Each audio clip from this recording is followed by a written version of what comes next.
So this is a new series called The Secret World of Fish, and in this one we are going to be going inside the UFO. This is a structure, well, an actual UFO that landed there in the water in the 20th century, and they built us a fishing park around it. Anyway, we're using a new technique where our footage does not depend upon how long we can hold our breath. So here is the camera at the door to the UFO, looking in. Please also note the action that's happening outside the UFO in the background.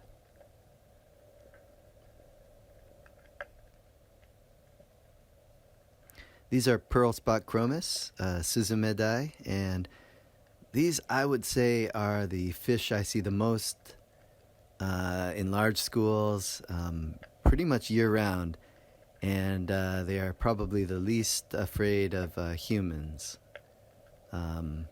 Maybe they figure their friend is going to get eaten before they are. The pearl spot is that spot right at the end of the dorsal fin. You can see it between the dorsal fin and the tail.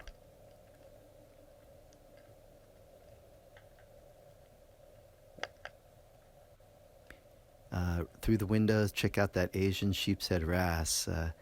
It's moving its way across. It's getting to the third window. Now it's at the brightest window. Massive head. There's going to be an even more bumpy-headed one. That's a monster. I wish I could have seen that one up close.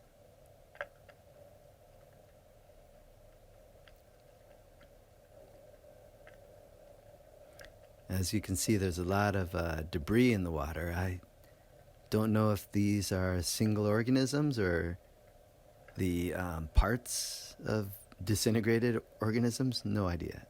Here is a white sea perch, a rockfish, a shiro mebaru. There are different variations of this fish, and this one is the white one. It's got spots on its spine.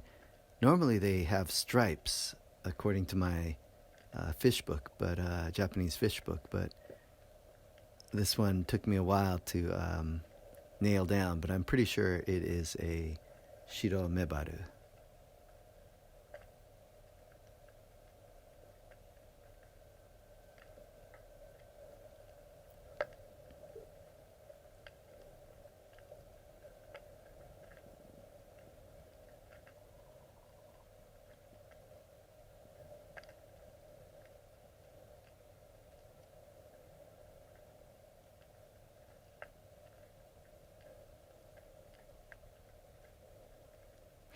Here comes a bamboo leaf wrasse.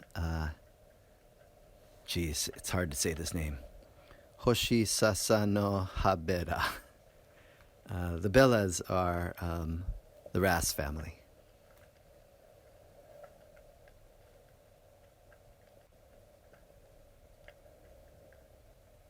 Oh, one just peeked in. And these, once again, are the white sea perch, the rockfish. Just hanging out. And here's a filefish. Love seeing these. Love the way their fins are vertical, and they just sort of ripple to propel the fish.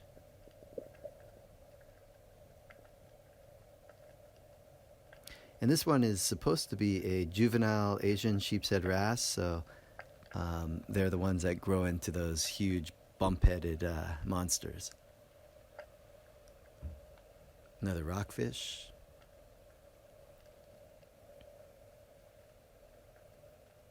Bamboo leaf wrasse. Another bamboo leaf wrasse. I heard that the wrasses change their sex, going from male to female, female to male. I don't know what causes that. Very interesting, though.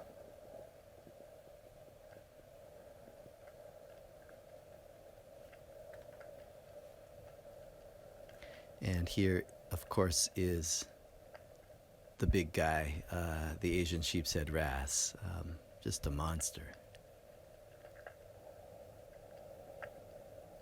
It's interesting how these fish all often take a look at the camera, so they do notice that there is something different in their UFO. I don't know what they think of it. They have not nibbled at it or nudged it or anything, but they do seem to look at it as they come in to the UFO structure. When we used to just take our video footage through our dives and holding our breath, we used to think if it was empty, we just thought, we scared them away. Oh, here comes a Homo sapien do-it-yourself freediver.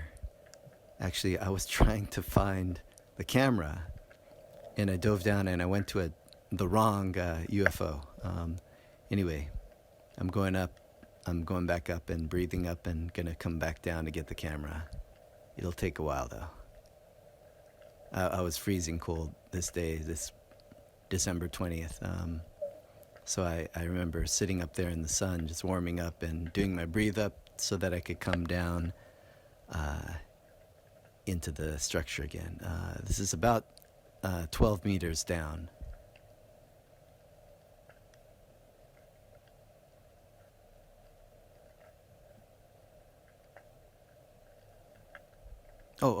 So I was mentioning that we used to think that, we scared away the fish, and that's why we didn't see it. But looking at this video, there are long periods where there's just no fish in there. Maybe some of the small guys just hang out there all the time, but we thought, I thought it was like the home for a lot of fish, and they stayed there the whole time. But it seems like a lot of them just cruise right on through and don't really do anything in there. They aren't gobbling up any of the other fish or anything like that. So it might just be a place where they retreat to for cover during bad weather or escape from predators. I'm not sure. There we go, close-up of the bamboo leaf wrasse. And one of my favorites, the threadsail filefish. This guy's quite a cutie. There are two filefish that we normally see. The horsehead one, we just call it the regular filefish, and this threadsail filefish is also called a maruhagi. And I think the official name, though, in Japanese is kawahagi, and it's round compared to the other one, and it's much more shy than the other one. It usually flees very quickly, and it's hard to get a shot of it, so I was very happy to have him do a loop-the-loop in there. Do you know what that one was? This one too? Just a quiz.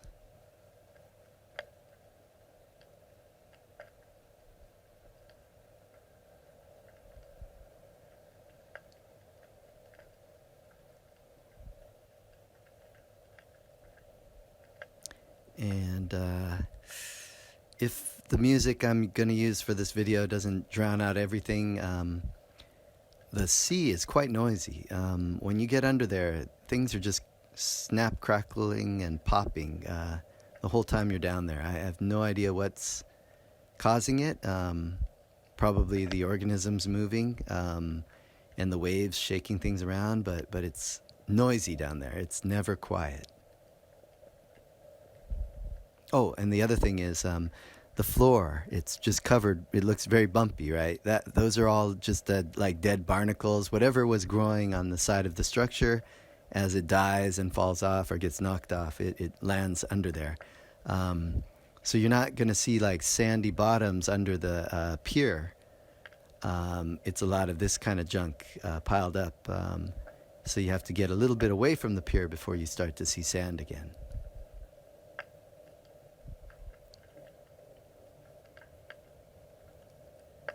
They say that tropical seas are like deserts,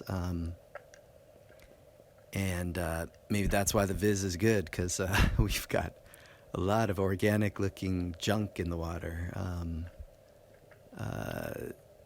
I have no idea if it's pollution or if it's just natural stuff that is coming from just the life that lives here in the waters. Hopefully it's not the stuff that's going down my toilet.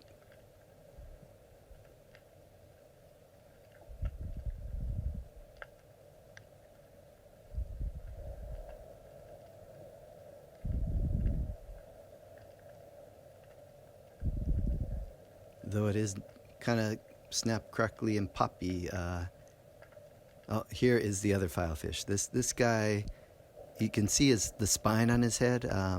If you reverse a little bit, it's got a spine. Both of the filefishes have a spine on their heads to protect themselves. So it will sporadically just pop up, and you'll get to see it.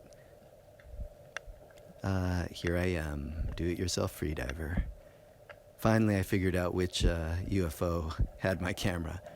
The bad thing about putting the camera on the bottom is that if you're not equalizing well and you leave the camera down there, there's a good chance that you will not be able to go down to retrieve the camera without damaging your ears.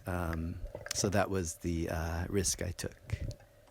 Back up to the surface for precious oxygen. And this is Suma Fishing Park. And the tower is right above my head. Thank you.